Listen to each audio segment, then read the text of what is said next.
Crypto people, it is the Crypto Siege with another day in the life, and the crazy life that is the digital asset space. Good morning, good afternoon, and good evening to each and every one of you. What an exciting time to be an early adopter in this new asset class that is the digital asset space. So what happened yesterday? Holy moly, the SEC versus Ripple case. Yeah, we thought it was over months ago. But goodness gracious, I don't know what happened. That was not a great look. We're going to get into that. Jeremy Hogan, Fred Rispoli, Bill, the attorney, as I like to call him, they all weighed in on what happened, what the madness that took place yesterday in that courthouse. Just not a great look for the SEC. We'll get into that. Listen, the numbers are doing, the market is doing what the market does.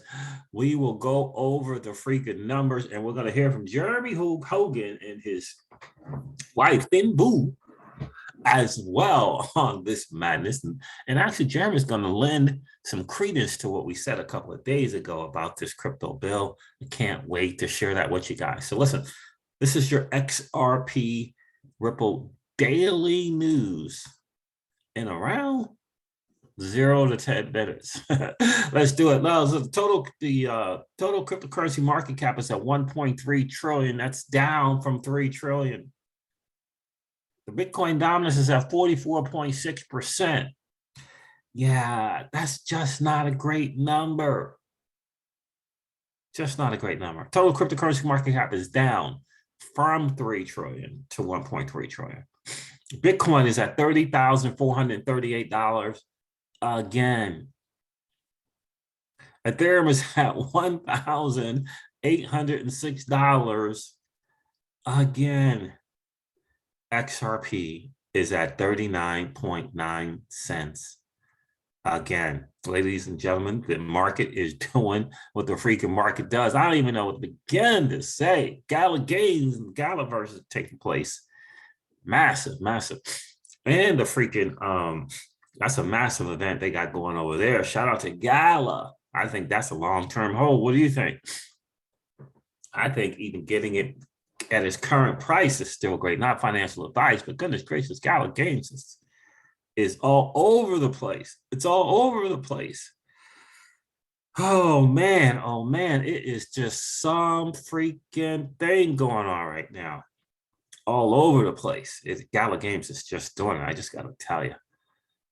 So the market, look, helium's up 12% on a 7-day. Cool. They had some announcements on kind of, I don't know if it would be like a transition or another level type thing, what they're doing in their market, in their ecosystem. So, but look, the market overall, just double figure reds. Again, it's just doing what it does. The market is just doing what it freaking does. Very, very interesting. Here's just kind of a kind of sum up the whole SEC stuff. What the SEC likes to say and the things they like to pull. And I love how Matthew Solomon pulled this, shared this in the courthouse as well, really. So in 2021, says Stefan Huber, I hope you're doing well, Stefan. It was direct, this is the SEC's quote unquote. It was directed him an own plan to express his view on Ethereum. Ripple's claim that it's an official position is wrong. In 2022, we always been consistent that directed him and expressed the official position. Ripple's claim that he expressed his own view is wrong. SEC, poor SEC. Gary Gensler has left you guys out to dry there. It's just not a great look at all. So yeah, this is the word on the street. And John Deaton called it a while, way back. The SEC, according to Arturo Portilla, I hope you're doing well, bro. SEC investigated whether Binance was a security, BNB, whether BNB was a security when sold by Binance in 2017 as part of an ICO. Arturo says, something tells me Binance won't delist BNB, even if they get sued by the SEC, as opposed to what they did with XRP. Yeah. So John Deaton said, I and others were yelling at the rooftops not to bend at the knee because of the lawsuit against Ripple and XRP. We said the exchanges should not delist XRP, but join together and file an amicus brief. It was obvious the SEC wouldn't stop, and they're not going to stop. And certainly, hashtag Gary Gensler is not your friend. He's going to do what he can for sure to try to build up his resume for the Secretary of Treasury position when he gets a chance. Unbelievable. Absolutely unbelievable. Now, I didn't want to share that someone bought the Broncos. Let me see if I, nope.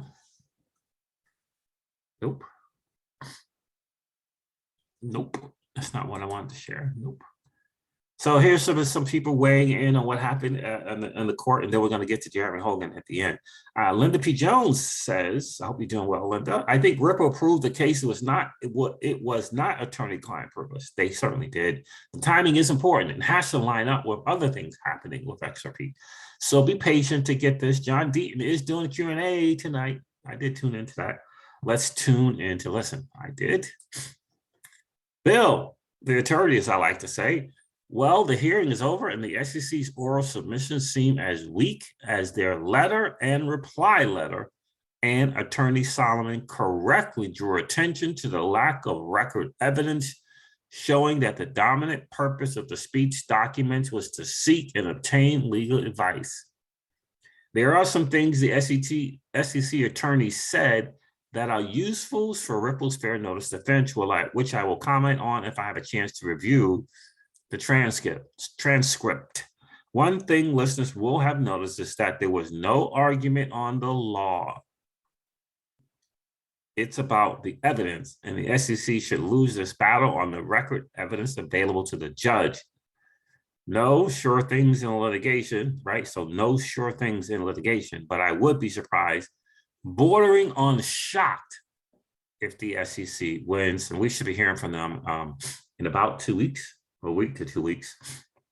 According to most of the attorneys, I know that's what John Deaton said last night. Fred Rispoli said, SEC suffered an epic beatdown at this hearing for those who couldn't get in. I hope the attorney for the SEC realized her arguments were toast walking in, as opposed to actually believing them. It wasn't a great look. It was just not a great look for the SEC. Eleanor Turner chimed in as well. Hope you're doing well, Eleanor. No ruling today, but the tone Netburn set throughout this entire hearing is clear. I would be very surprised if she rules in favor of keeping the Hinman documents under wraps after this. Yeah, me too. Me too. The SEC just filed an motion. This is reference to the XRP holders in the 60,700 and I think 15 people now. The SEC just filed a motion to seal its opposition to the amicus brief on Patrick Doody. They are citing as a basis witness safety. I sure hope no XRP holders had contacted or threatened Mr. Doody in any way. And I hope that is well. But so they had until midnight to file opposition, the SEC, and they did file the opposition. So there it is. I'm speculating, says John Deaton, as to the basis, but I will tell you now that no one should contact any witness or any lawyer at all for any reason. I'm not saying that it has happened, but the SEC filed a motion to seal for a reason. Fred Rispoli chimed in on that as well and said, wow, SEC asking for a gag order preventing the public from knowing about its own experts' weak position. You will see how bad it is, Your Honor, after we file it. And why would Ripple oppose if SEC provided any type of content explanation for SEC's request? Something is fishy, or something is always fishy. Something is always fishy. Yeah, Eleanor Turret said something that Jeremy Hogan's going to say here as well, because they did say it. It's just...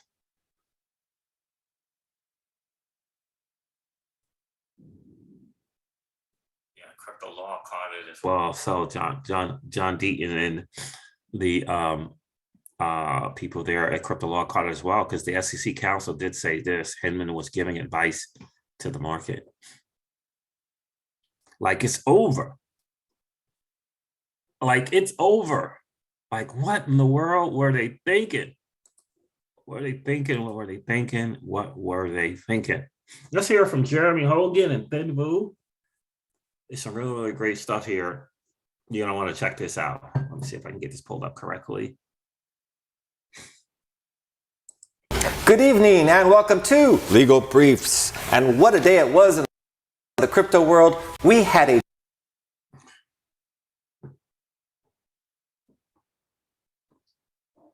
Hold on a second, guys. Let me pull this up. Let my internet connect here. Take a listen to where he's saying here. He does cover, just briefly, does cover the new crypto bill that was introduced by Senators Gillibrand and Lummis. Come on, freaking laptop. Goodness gracious.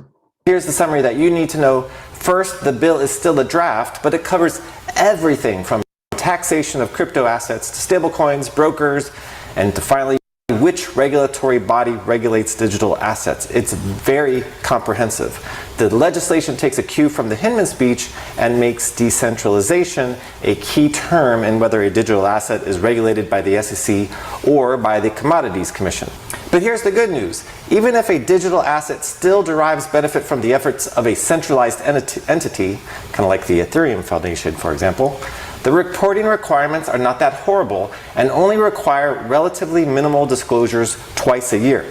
Now, it's not perfect, but it's at least something that a lot of crypto projects can at least comply with if they want to. I personally hope it passes because I'm American and I'm tired of telling projects to set up in the Cayman Islands, as much as I like visiting the islands to set things up for them. So I guess you'd say the bill is bullish for crypto in America. But I know what you want to know, because I'm reading your mind. If this bill is passed, will it end the Ripple lawsuit? And I'm sorry, but even if it somehow gets passed this year, it will not end the lawsuit because, like most legislation, the law does not apply retroactively. So for future sales, yes. Retroactively, no, it won't. But his point about the new crypto bill, that's not officially a bill yet. It's just a draft. It's very comprehensive, but it doesn't exclude XRP and XLM.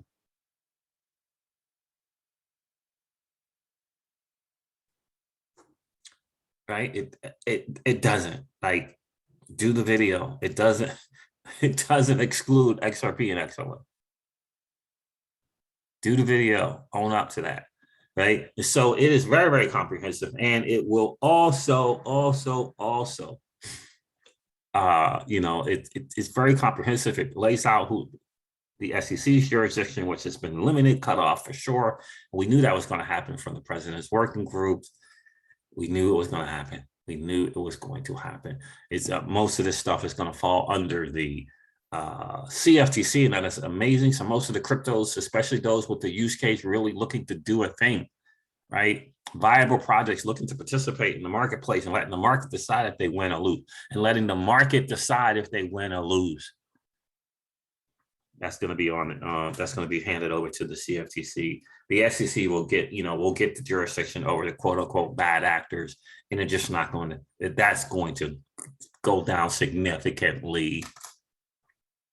That's going to go down significantly, right? And so, look, they're going to, these projects are going to be held to the carpet on doing it the right way with the disclosures necessary for investor protection. That is what we want.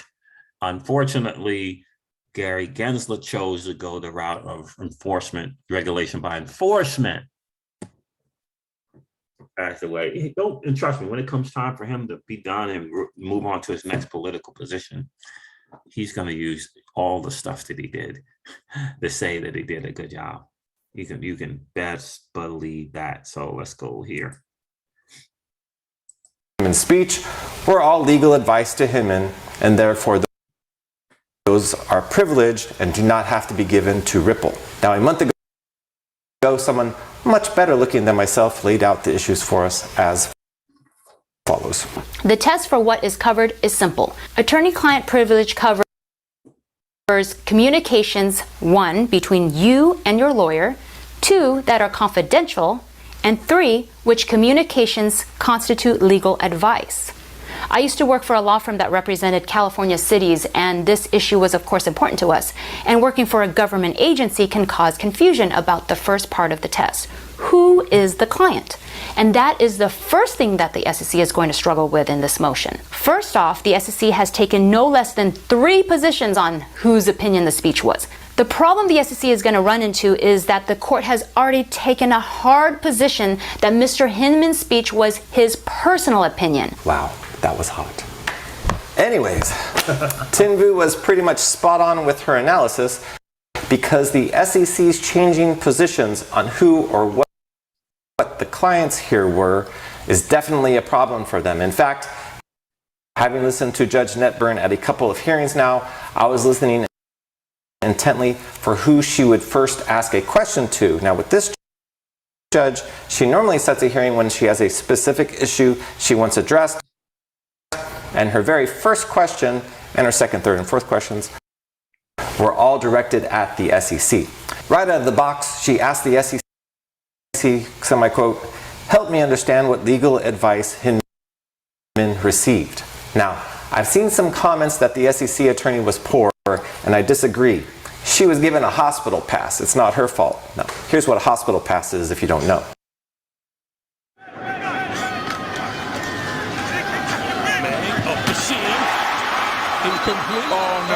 Yes, this poor lawyer was left catching that pass, and I will hand it to her. She stuck to her guns no matter how incredulous the judge got with her. I mean, really, that's all she could do. She tried to argue that Hinman was receiving legal advice about how the SEC applied Howey to digital assets, and he, meaning Hinman, wanted to make sure that his speech was consistent with the SEC's position. And that was her argument. But by now, we know that Judge Netburn is very sharp, and she got the SEC lawyer backed into a corner very quickly. First, the judge asked a question to establish her argument. Do you still stand by that position today that Hinman's speech was his personal opinion? Now, the SEC lawyer argued that yes, that was the court's ruling, but it didn't matter that it was his personal opinion because he was still seeking legal counsel. Which led to the coup de grace statement from the judge. If he, meaning Hinman, is seeking legal advice from SEC lawyers, then they are providing advice to the SEC, not to Hinman. And then she twisted the knife a little bit more. Quote, the SEC has distanced itself from the speech, and that is problematic for me. There must be a purpose for SEC lawyers to give legal advice. And if it is his personal opinion, then there's no purpose for the legal advice. So, this is the moment of truth in the hearing. In order to win, the SEC needs to take the bull, which the judge, by the horns, and instead, well, the SEC just kind of ran from the bull ring altogether and argues that Hinman gave the speech in his official capacity. Now that was the moment the SEC really needed to say why the legal advice for Hinman's personal opinion speech was a legal opinion and legal advice, and they just couldn't do it. But I don't think that's really poor lawyering, that's just being on a mission impossible. It's kind of like your girlfriend comes home and you're lying in bed naked with another girl. I mean, you can try to say stuff, you can say anything you want, but you are dead in the water, no matter what words come out of your mouth. But there was a big mistake made by the SEC in this hearing, and it was really an unforced fumble. It's going to come back to haunt them in the future, so pay attention to this. Remember, last year we talked about a theory of a case and why it's so important to stick with your theory in litigation. And then we talked about how it was a mistake for the SEC to change its argument on what Hinman's speech was. If it was going to make the gambit that it was Hinman's personal opinion, you have to stick with that, and here's why. Now we know Judge Netburn has already ruled that, at least for discovery purposes, Hinman's speech was his personal opinion. So the SEC can now argue it's not relevant to anything, and that's fine.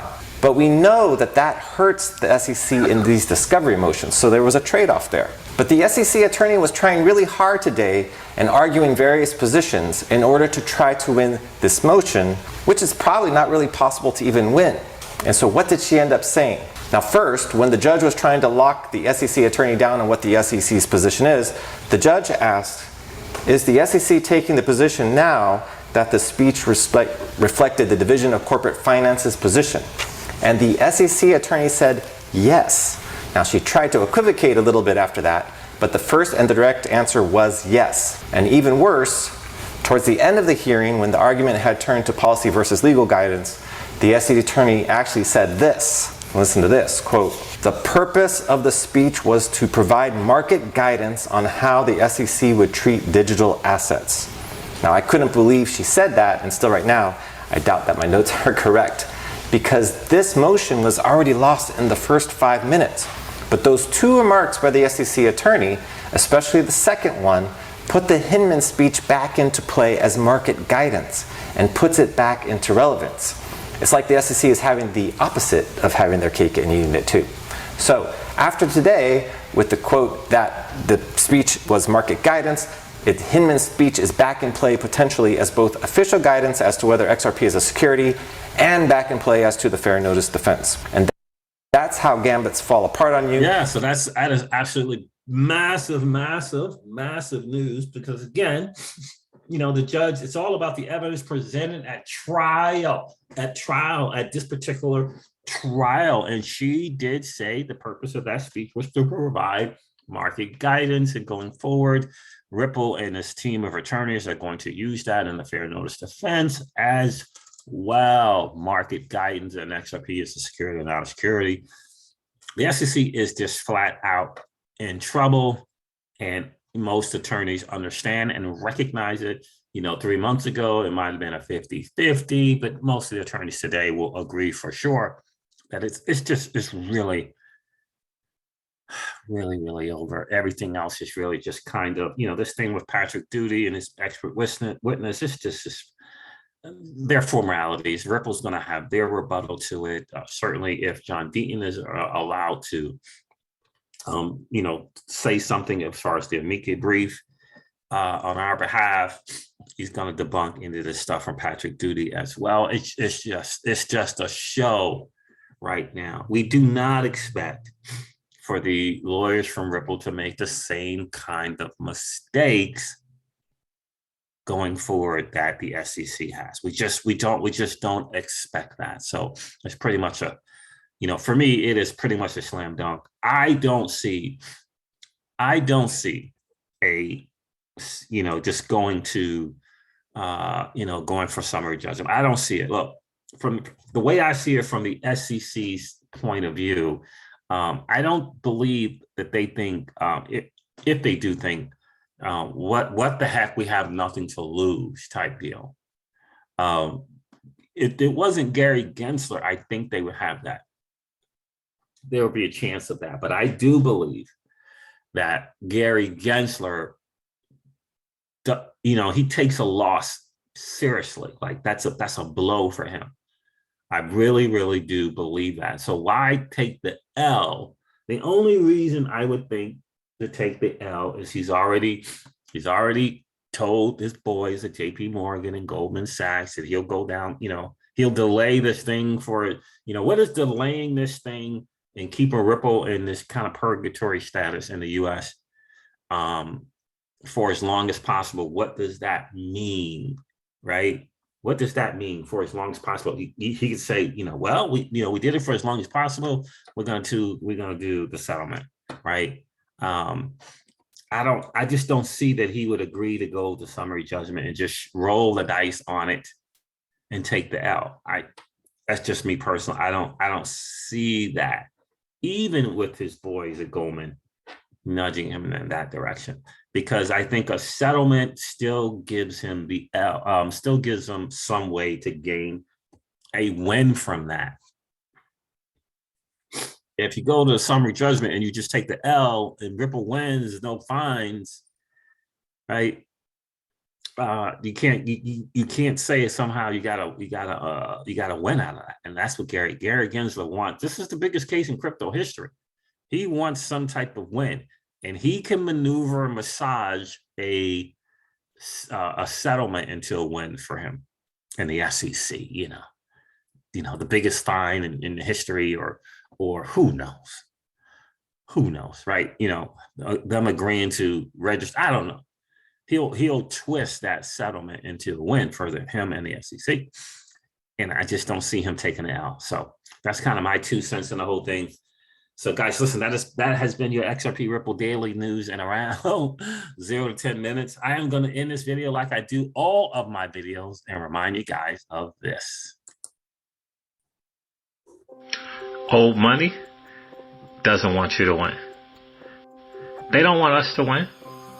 They would rather that we remain a cog in their perpetual wheel of trading our time for dollars. They don't want us to play in the same playground that they play in, where we allow our money to work for us. This is our chance to win, guys. The digital asset space is our chance to win. We are in the midst of the greatest transfer of wealth in the history of man. Are you participating, or are you standing on the sidelines? Here's what I do know, that the battle for you has already been fought, and the victory is yours. Go get it.